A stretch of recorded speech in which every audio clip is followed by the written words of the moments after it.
Imagine how good it would feel to be able to speak to someone and make them actually feel good about the conversation, to make them feel better after speaking to you. I think that is powerful. And if you want to be successful in life, you should be able to do that. And if you learn the principles from this legendary book called How to Win Friends and Influence People, you can make it happen. So I promise you that if you have the discipline to watch this entire video series from start to finish, you will be able to do just that. That is my promise for you today, and knights don't break promises. This series will be split into 6 parts. Currently, you are watching the first one, which means there are 5 more coming out soon. And if you don't want to miss them, you should subscribe to this channel and hit the bell so that YouTube sends them to you as soon as they are done. This book was written in 1937, and the reason this book is so relevant even to this day is because Dale Carnegie constantly worked on revising it. He revised it until the day of his death, which was in 1955, and many people after him revised it as well. So this book has literally lifetimes worth of knowledge. Carnegie also highlights 8 things this book is going to help you with. 1. Get out of a mental rut.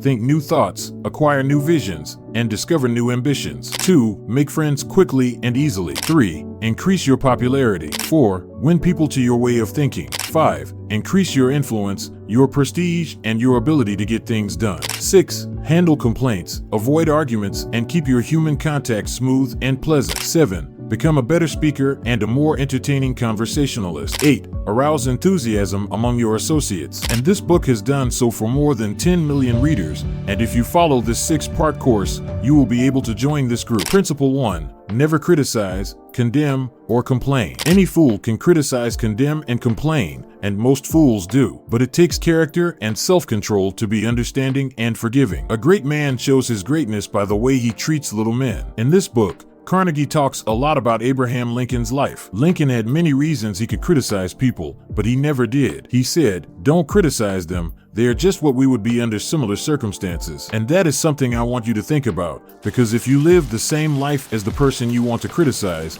there is a very high chance you would be exactly like them. And so you shouldn't criticize someone for something you would do if you were exactly in the same situation. This principle will probably be hard to implement, because for most of us, negativity is our default state. And so you will actually have to use willpower and discipline to be able to understand why the person did what he did, and don't criticize him for it. Following this principle will help you become a more kind person over time. Principle 2. Give honest and sincere appreciation. We nourish the bodies of our children, friends, and employees, but how often do we nourish their self-esteem? We often forget to give our loved ones genuine praise because we only think about their physical needs. And yet, most people crave genuine and sincere appreciation even more than anything else. In this principle, Carnegie talks about Charles Schwab, president of the United States Steel Company in 1981, who said, "I have yet to find a person, however great or exalted in his station, who did not do better work and put forth greater effort under the spirit of approval than he would do under the spirit of criticism." The reason people do things is because they want to be appreciated for them. It's as simple as that. Now you might think, well, no, it's because they want to get money for them. And while that is true,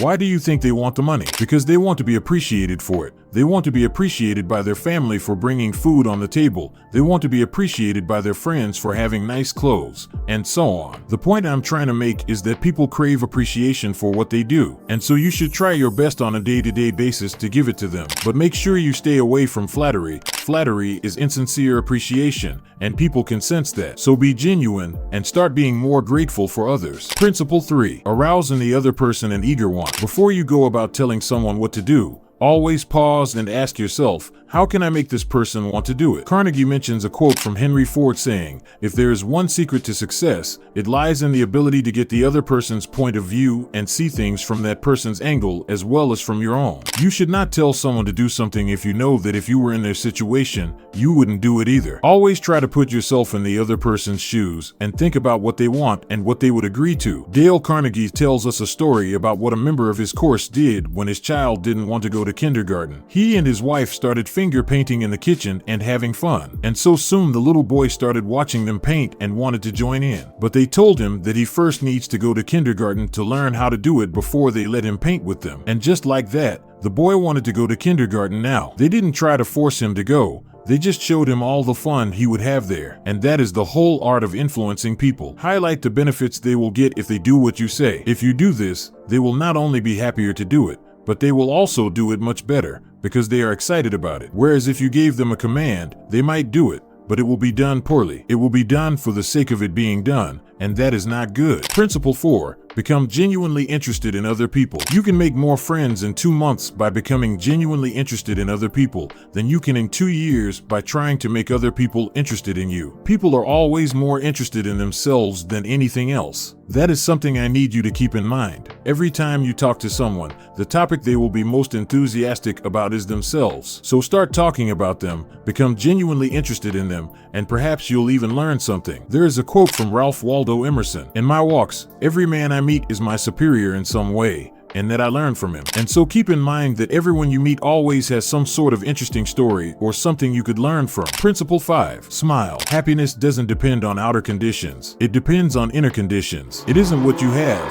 who you are, where you are, or what you are doing that makes you happy or unhappy. It is what you think about it. You can become happier by doing things a happy person does. You become genuinely happier if you force yourself to smile. Try it right now, bro. Just force yourself to smile, and I promise you will be happier after. I know you don't believe me, and you still think it is cool to be a cold Sigma male lone wolf whatever, but to be honest bro, you just look autistic. Being a warm person will do much better for you, and the best way to become a warmer person is to smile as much as possible, because when you smile, you become happier, and that reflects on your body language, your voice, and many other things. Alright bro, that's it for today. Make sure you stay tuned for the 5 other parts of this series. If they are already out, you will probably be able to see them somewhere on the screen, so go check them out. Go click on the subscribe button, share this video with a friend who needs to improve his social skills. Join the Wisdom Clan with the first link in the description. Make sure you implement everything you've learned today, and bye.